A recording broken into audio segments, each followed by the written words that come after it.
The emptiness of wealth. James Gatz was a man who came from nothing. He was the American average in the early 1900s. Devoid of money, he was eager for a new start, naming himself J. Gatsby. He painted his own future, choosing his own palette of colors, silver, gold, and white. But this facade that he made did not last for long. For the colors that he chose were transparent. Gold, with enough light, can easily be seen as yellow. White, with its origins meaning purity, was blackened by the characters in The Great Gatsby. The color white in the novel, portrayed by F. Scott Fitzgerald, had a deeper meaning than just emptiness, but rather it meant nothing, which can be represented by many of the characters in the story, but most accurately by Daisy Fay. Gold and silver, which are usually associated with wealth and riches, are used in the novel to portray the person and empire Gatsby has built for himself. Overall in the novel, they are used to depict the contrast in social classes. Gold first appears in the bindings of the protagonist and narrator Nick Carraway's bond books. I bought a dozen volumes on banking and credit and investment securities, and they stood on my shelf in red and gold like new money from the mint. Page 4. And silver is used to show the richness in objects. The silver pepper of the stars, page 25. Other than representing wealth, specifically old money, it is very easy to see through the thin line of the color itself and to see it for what it actually is, just a darker yellow. You can compare gold to yellow because of how close they are to one another. Gold, a rich color representing wealth, and yellow, a color representing fake, which can be related to many of the characters that visit Gatsby's house.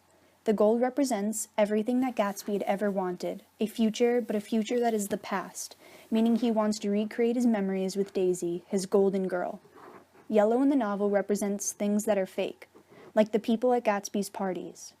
2 girls in twin yellow dresses. We sat down at a table with the 2 girls in yellow, page 44. We learn in the novel that Gatsby built his own empire from nothing, in hopes of getting Daisy back, which never works. Gatsby builds himself on gold and silver. Turkeys bewitched to a dark gold, page 41, which are described during one of Gatsby's parties to show that even his turkeys are gold, or at least he builds himself on the dream of the 2 colors, but never fully achieves that dream. His gold is so gold that when the light hits it, it appears yellow, and the silver looks white.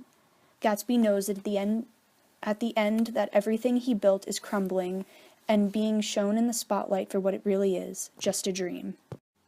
White, known for representing purity, wholeness, and innocence, is one of the most fake colors in The Great Gatsby. Its origins dating back to the Paleolithic era have always represented a peaceful, calm, and whole meaning, but in The Great Gatsby, it represents none of these. We see white first in the palaces of East Egg, then when Nick sees the curtains and windows. The windows are ajar and gleaming white, 13, and the white dresses when he visits Daisy. They were both in white, page 13. It is ironic that Daisy is wearing a white dress when Nick first sees her at her house because of how deceitful her character is through the story. Daisy is shown as the golden girl, the precedent of old money and purity.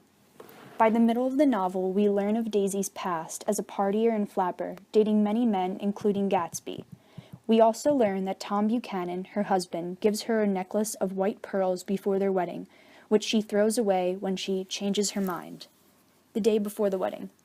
At this point, we assume that it is because of the letters that she receives from Gatsby, but she actually changed her mind about choosing the security and definite future of marrying old money, Tom Buchanan, rather than living the life she was living. The white that she wears and the white that she is represents her, and everything she can and will be means nothing. White in the novel means nothing and emptiness, much like her personality and who she is. She is old money, the golden girl. Everyone she meets is drawn to her, but not for her looks or personality, but rather the idea of her. We can see that Gatsby feels the same way. He may not have ever loved her, but the idea of her and who they could be together. Daisy, like many of the interesting characters who comes to Gatsby's parties, and the color white, isn't real. You can compare how close white is to silver and gold to yellow to how close the social classes are. There is a thin line between the rich and the poor, and even more of the old money to new money, and the respect that they are given. In the novel, there is the constant reminder of the social classes. We learn of the middle working class when Tom and Nick visit the Valley of Ashes, where the people, compared to being already dead, work and die.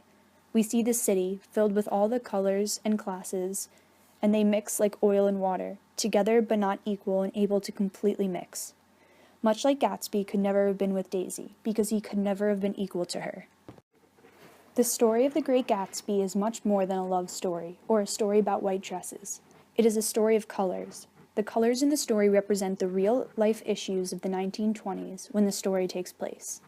The gold and silver represent wealth and old money, what everyone wants to be, but not everyone can be.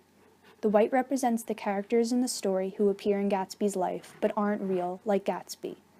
The colors that he chooses to represent his life, that he built for himself, are transparent, like the colors in the story, and show the real plot line, people falling in love with the idea of people.